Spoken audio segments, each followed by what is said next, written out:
Ya. Assalamualaikum warahmatullahi wabarakatuh. So today I have a presentation about cubital tunnel syndrome. But before that, let me introduce myself to you. My name is Firmansyah and I'm from Intech 16. We go to the next slide. Okay. First is table of content. They have definition, innervation, sign and symptom, sensoric and motoric problem, management treatment with orthotic, and prognosis. First one is definition. Cubital tunnel syndrome is a condition caused by the compression or irritation of the ulnar nerve as it passes through the cubital tunnel at the elbow.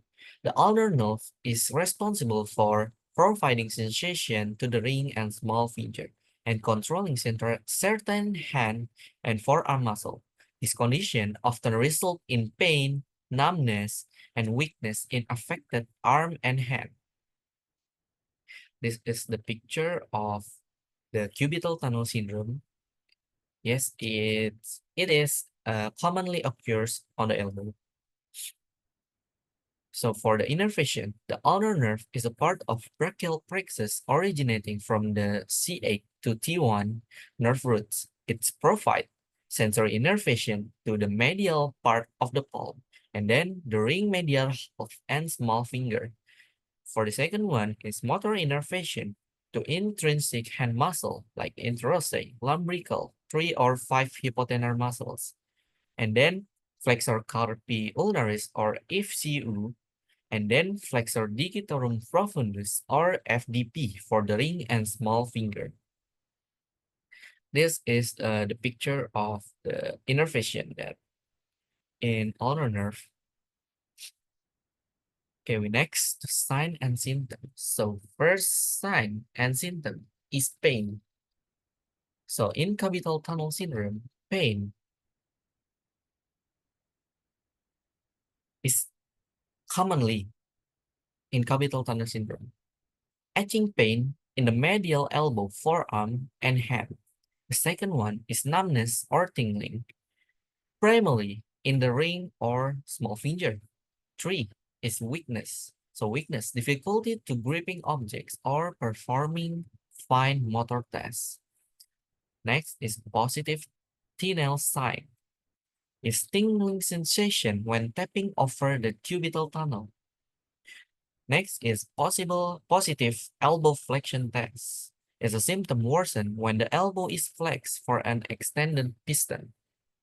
And next is claw hand deformity. Advanced case might show of clawing in the ring and small finger due to intrinsic muscle weakness. Next is sensory problems. So on sensory problems, capital tunnel syndrome have numbness, tingling, or decreased sensation in the ring and small fingers, and sensory loss often occurs before motor dysfunction. So we move to motor problems. So weakness in the grip strength and difficult with finger abduction and abduction, commonly in interossei muscles, and atrophy of intrinsic hand muscle in severe case. Next is management treatment with orthotic. So we have non-surgical management, orthotic use, and surgical management. First, we're gonna talk about surgical management, activity modification to avoid prolonged elbow flexion or pressure on the elbow. And then for orthotic use, we can use elbow splint. The function is to keep the elbow in an extended or slightly flexed position, particularly at night. And the second one is padded elbow protector to reduce direct pressure on the nerve. And then we have physical therapy, nerve gliding, exercise to improve the mobility. And we have anti-inflammatory medication is for to reduce swelling and pain.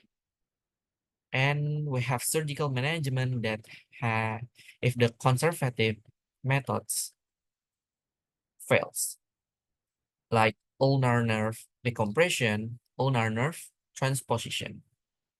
Next. So this is the picture of the elbow splint and padded elbow protector. Next is prognosis. With early diagnosis and proper treatment, most patients recover well with minimal functional impairment, and a chronic or untreated case may result in permanent nerve damage, muscle atrophy, and function loss in the hand. Post-surgical recovery varies but is generally favorable if intervention occurs before severe nerve damage. Okay, I think that's all from me. Thank you for your attention. Good morning and wassalamualaikum warahmatullahi wabarakatuh.